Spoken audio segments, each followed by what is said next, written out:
ඉතින් සුබ දවසක් කියලා පිළිගන්නවා d&gpastry YouTube නාලිකාව සමග සම්බන්ධලා ඉන්නව මගේ යාළුවෝ හැමෝම. ඉතින් අද මම අරගෙන ආවේ ලේසියෙන් බටර් කේක් එකක්, soft බටර් කේක් එකක් හදාගන්නේ කොහොමද කියලා සැහැල්ලුවෙන් සරලව කියලා දෙන්න. ඉතින් ගොඩක් අය milk cream, fresh milk පාවිච්චි කරනවා. නමුත් ඇත්තටම බටර් කේක් වලට අනවශ්‍යයි. බලමු මේ වීඩියෝෙන් කොහොමද ඒක හදාගන්නේ කියලා.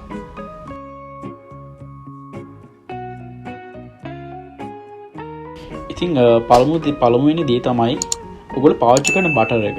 බටර් එක අනිවාර්යෙන් unsalted බටර් වෙන්න ඕනේ. ඒ වගේම මේ වගේ soft බටර් එකක් වෙන්නත් ඕනේ. room temperature එකට බටර් එක ගන්න. ඒ වගේම මෙතනදී පාවිච්චි කරන්න ඕනේ. ඔයාලා පොඩි quantity එකක් හදනවා නම් icing sugar පාවිච්චි කරන්න.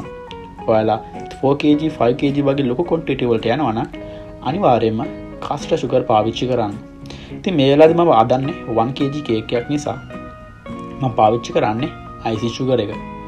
ඉතින් මේ ආකාරයෙන් icing sugar එක සහ බටර් එක විනාඩි 35ක වගේ කාලයක් වැදුනට සමා වෙන විනාඩි 45ක වගේ කාලයක් වදන්න ඕනේ. ඊට පස්සේ ඔයාලා දන්නවා සුපුරුදු විදියට බටර් සමා වෙන බිත්තර එකින් එක මේ විදියට මිශ්‍රණයට ඇඩ් කරන්න.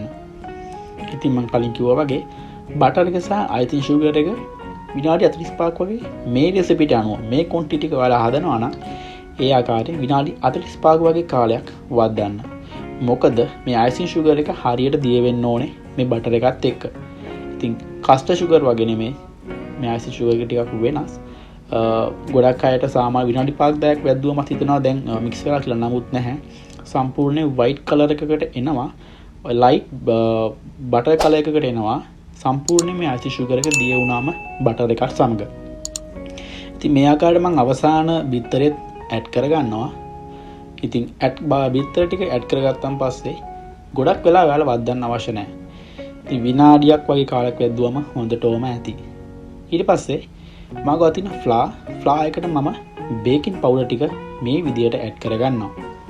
මතක තියාගන්න මේ වෙලාවේ මම හලපු ෆ්ලා තියෙන්නේ ස්ට්‍රේන් කරලා.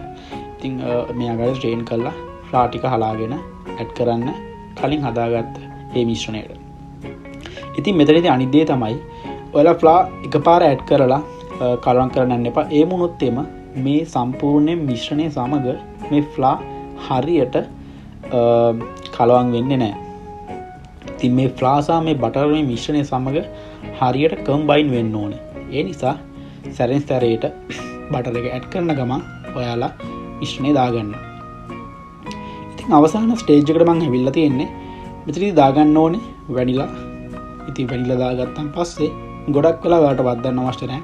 සාමාන්‍ය මීඩියම් ස්පීඩ් එක විනාඩික වගේ කාලයක් වැද්දුවම හොඳටම ඇති. ඔයාලට පුළුවන් එළියට ගන්න. හොඳයි. ඉතින් ඔයාලට බලා ගන්න පුළුවන් ඉතාමත් soft අපි හදාගත්ත බටර් කේක් එක. ඉතින් මම කලින් කිව්වා වගේ cream milk පිටි ඇත්තටම අනවශ්‍යයි. බටර් කේක් එකක් හදන්න ඒවා අවශ්‍යම නැහැ. ඉතින් මම ගාතිනා මේ වෙලාවේ 1.5 kg කේක් රින් එකක්. නමුත් මේදී මම හදාගත්තේ 1 kg මිශ්‍රණයක්.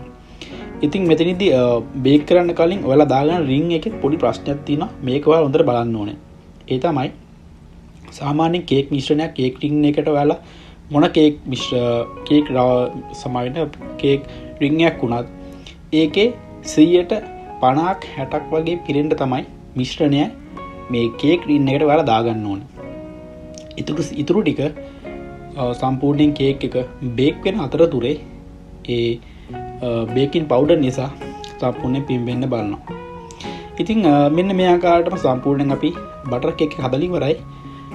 175ක විනාඩි 35ක් 40ක් වගේ කාලයක් බේක් කරන් පස්සේ ඔයාලට මෙන්න මේ වගේ ලස්සනට soft බටර් කේක් එකක් බලා ගන්න කලර් එක ගන්න පුළුවන්.